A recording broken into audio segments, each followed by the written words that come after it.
Very good morning, students. Now this is my fourth video of class 12, change in the profit sharing ratio among the existing partner. In the last video we have already discussed about the revaluation account format. तो this is so now हम लोग क्या करने वाले हैं, अब इस question को सॉल्व करने वाले हैं. देखिए रिवैल्यूएशन का पूरा क्वेश्चन बना हुआ है. ओके इसमें एडजस्टमेंट सब कुछ दिया है. तो हमको क्या करना है यहाँ पर, किस तरह से रिवैल्यूएशन को प्रैक्टिकली, अभी हमने क्या पढ़ा था, थियोरेटिकली पढ़ा था. थियोरेटिकली इन द सेंस है कि हमने ये पढ़ा था कि हमें अगर मान लो कि हमें क्वेश्चन दिया है, फॉर्मेट दिया है, तो हमें कैसे सॉल्व करना है इसको. अब हम इसे करके देखेंगे इस वीडियो में कि कैसे हमको सॉल्व करना है. ये देखिए यहाँ पर अशोक, भीम और चेतन पार्टनर हैं और इनका जो प्रॉफिट शेयरिंग रेशियो है वो कितना है, 3:2:1. इनका जो बैलेंस शीट है वो इस डेट का दिया हुआ है.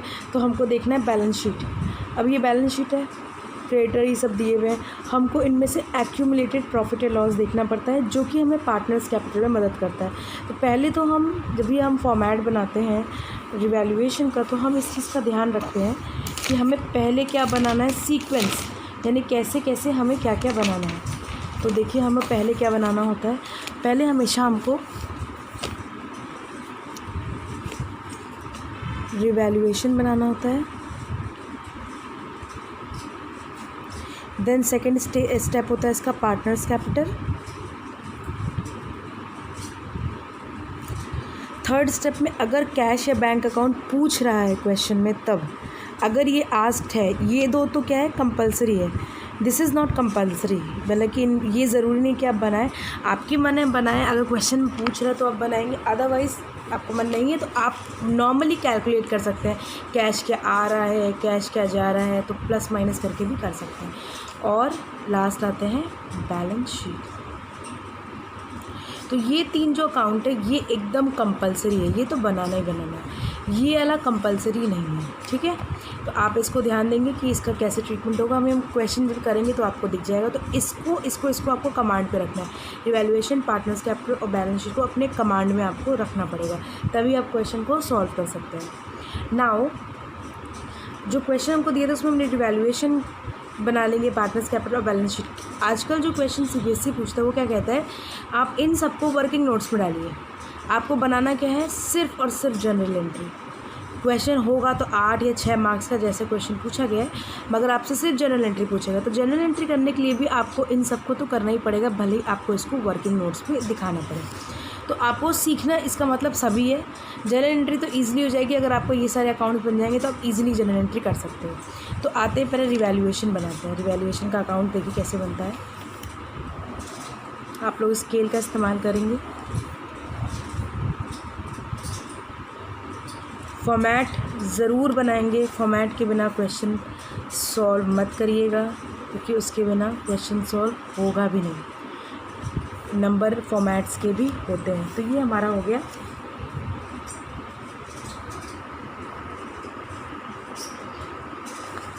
अकाउंट. ओके अब हमको क्वेश्चन पढ़ना होगा. क्वेश्चन देखिए क्या दिया है. पहले क्वेश्चन में दिया हुआ है कि भीम, देखिए आपको एडिशनल एंट्री पढ़नी है. पहले दिया होगा आपका प्रॉफिट लॉस. ये लोग क्या कर रहे हैं, पहले था 3:2:1 में, अभी शेयर कर रहे हैं इक्वली, ठीक. तो हमको गेनिंग और सेक्रीफाइसिंग निकालना है, वो हम निकाल लेंगे वर्किंग नोट्स पे. पहले हम रिवैल्यूएशन को ट्रीटमेंट करते हैं. गुडविल इसमें नहीं आता, गुडविल को लीव कर दीजिए. ओके गुडविल हम लीव कर देंगे. फिर आते हैं लैंड इज़ टू बी रिवैल्यूएट इतना. तो लैंड को हमको देखना है, लैंड कहाँ है.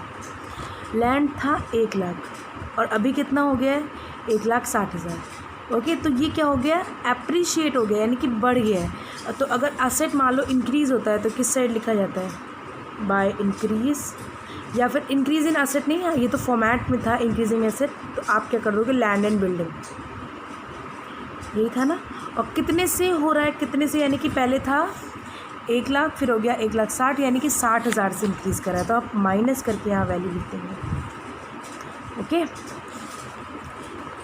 यहाँ मैं आपको बता भी देती हूँ पहले कितना था ओल्ड वैल्यू और न्यू वैल्यू.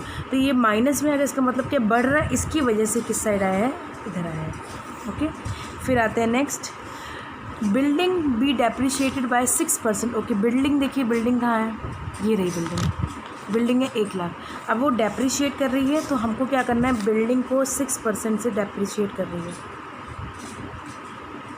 ये हो गया 6,000, यानी कि बिल्डिंग जो है वो 6,000 हो गई। To building decrease in the value of asset, तो इधर साइड आता है। ओके, अब आते हैं next. Credit of ₹12,000 were not likely to be claim. यहाँ पर हो गया अनरिकॉर्डेड लाइबिलिटी, जो कि अचानक से अराइज हो गई है, यानी कि हमको पता नहीं था कि ये अराइज हो सकती है।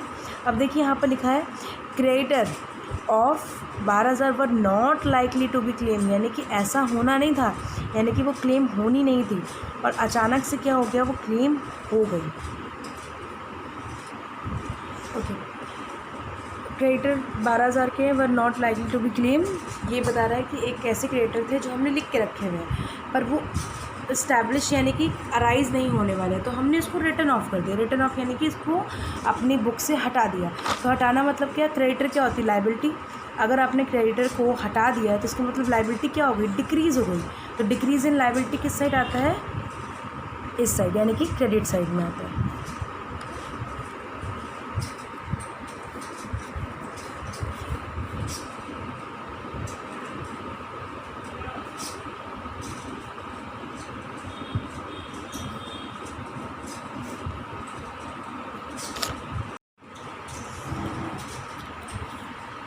अब इस क्वेश्चन में अगर हम देखें तो हमारे पास अब कुछ भी नहीं है, यानी कि हम लोग को एडिशनल इन्फॉर्मेशन से ही रिवैल्यूएशन अकाउंट को सॉल्व करना होता है।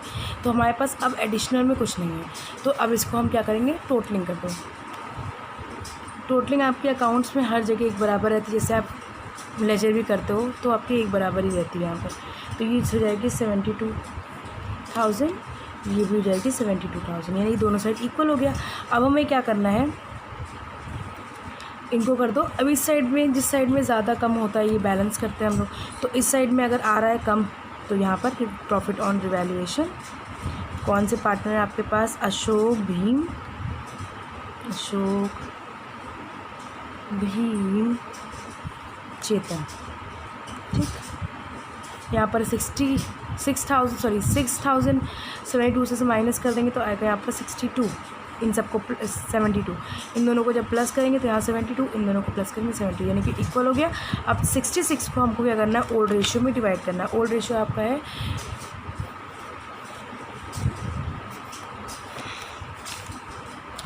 3:1, तो 3:1 में इसको डिवाइड करिए।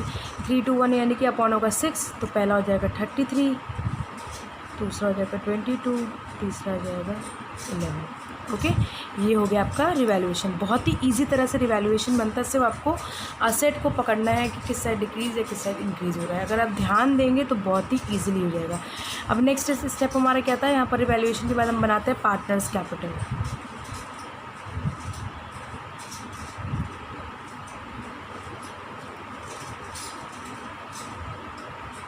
तीन पार्टनर है, 3 भाग में डिवाइड कर दीजिए इसको। 2 भाग में कर दिया आपने। अब एक साइड 3, यानी कि ABC या फिर Ashok Bheem Chetan, Ashok Bheem Chetan. Use scale for more clarity. Particulars Ashok Bheem Chetan, particulars Ashok Bheem Chetan. Okay, पहला काम क्या होता है, हमको उठा के कैपिटल लिख देनी है, बाय बैलेंस CD, ठीक, बैलेंस BD। अब ये अशोक भीम का क्या है, 2 लाख, 1 लाख और 50,000।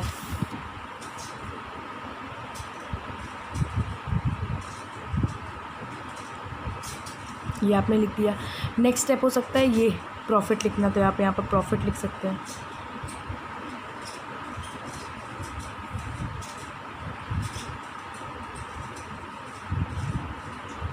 ओके, अब इसके बाद नेक्स्ट स्टेप क्या हो सकता है, एक्यूमुलेटेड को डिवाइड कर दीजिए। एक्यूमुलेटेड रिजर्व देखिए कितना है यहाँ पर, 60,000 दिया है, तो 60,000 को 3:1 में ओल्ड रेशियो में डिवाइड कर दीजिए बाय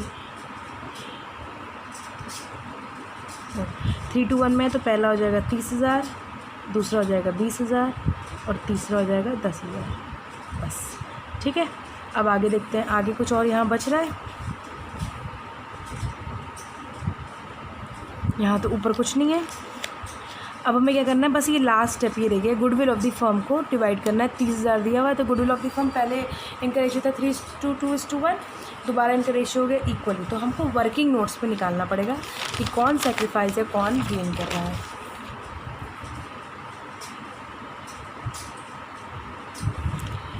अशोक,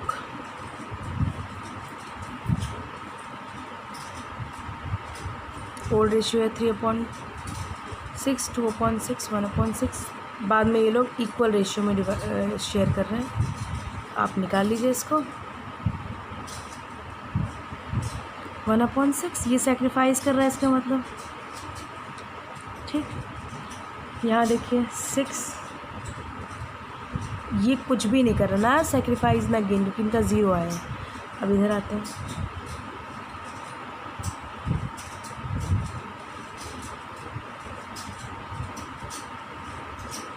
ओके ये गेन कर रहे हैं। देखिए माइनस में आ गया वैल्यू, क्योंकि यहाँ 1 - 2 है, तो ये कर रहे हैं गेन।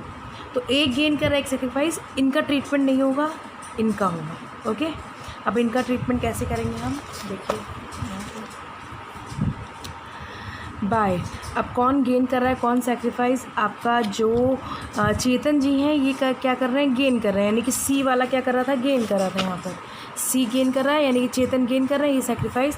तो हमने अकॉर्डिंग टू जनरल एंट्री क्या पढ़ा है कि जो इंसान गेन करता है वो डेबिट होता है, और जो इंसान सेक्रीफाइस करता है वो क्रेडिट होता है। तो ये पार्टनर्स कैपिटल जस्ट रिवर्स हो जाएगा, क्योंकि वो जनरल एंट्री क्या होती है, लेजर की जस्ट रिवर्स। तो चेतन जी यहाँ पर हो जाएंगे, ठीक है। और नाम किसका यहाँ पर, सॉरी,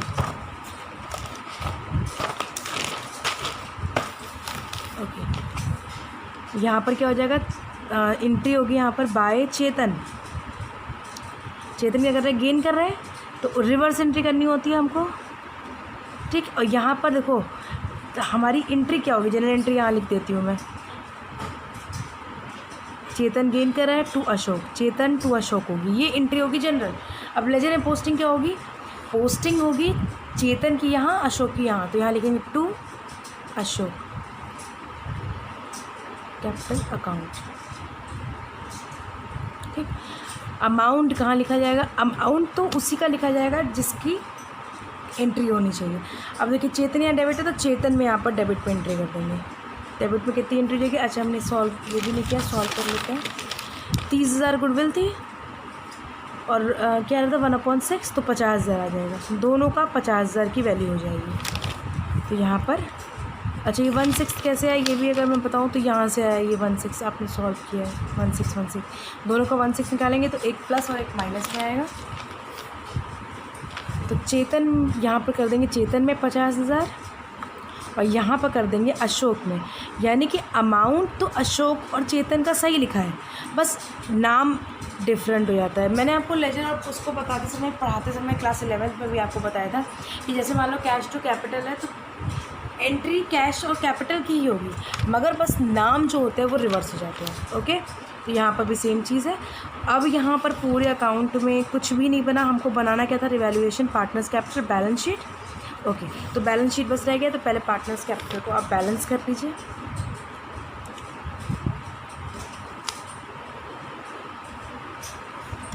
टोटल करिए इसका 2,32,663,130,000। ओके, 142 इधर हो जाएगा, ये जाएगा 61, 70। ओके 70, तो ये पूरा अमाउंट यहाँ पर एज इट इज उतर जाएगा।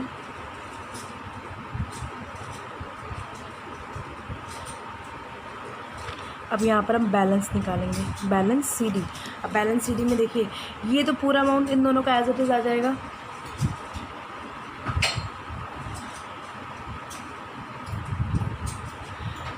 पूरा अमाउंट आ जाएगा।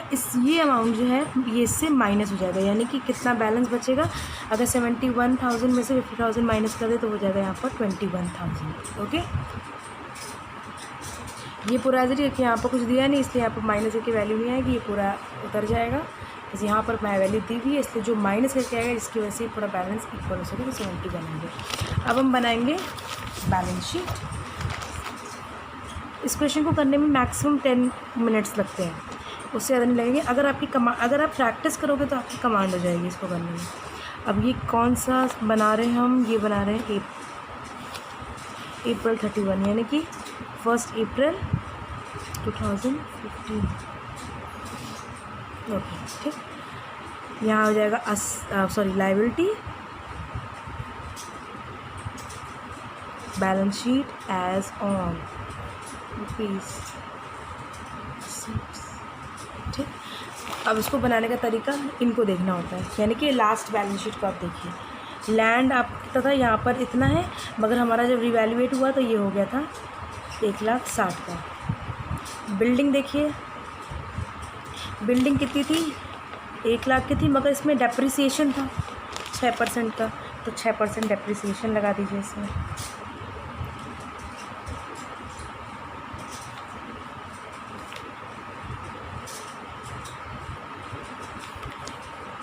फिर आता है नेक्स्ट प्लांट। इन सब में कोई ट्रीटमेंट नहीं था इसलिए एज इट इज़ उतर जाएंगे। इन सब में कोई भी हमने रिवैल्यूएशन में ट्रीटमेंट नहीं किया है इसलिए एज इट इज़ उतर जाते हैं।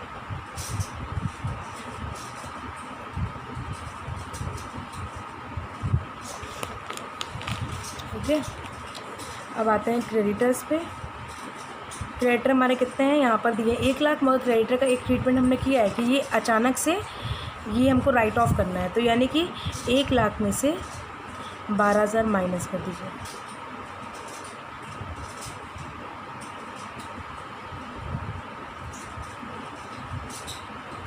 बिल्स पेबल कुछ था ही नहीं, ट्रीटमेंट जनरल रिजर्व हमने ऑलरेडी डिवाइड कर दिया, अभी नहीं लिखा जाएगा।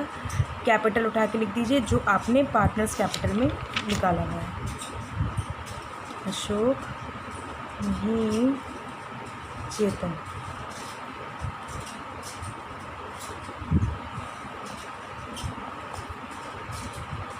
अशोक का हमने निकाला था 313,000, इनका हमने निकाला था 142 और ये था 21। इनको कर लीजिए प्लस। ओके, अब इन सबको प्लस कर लीजिए। अगर आपका ये दोनों इक्वल आ गया तो इसका मतलब क्या है कि आपकी बैलेंस शीट सही बनेगी।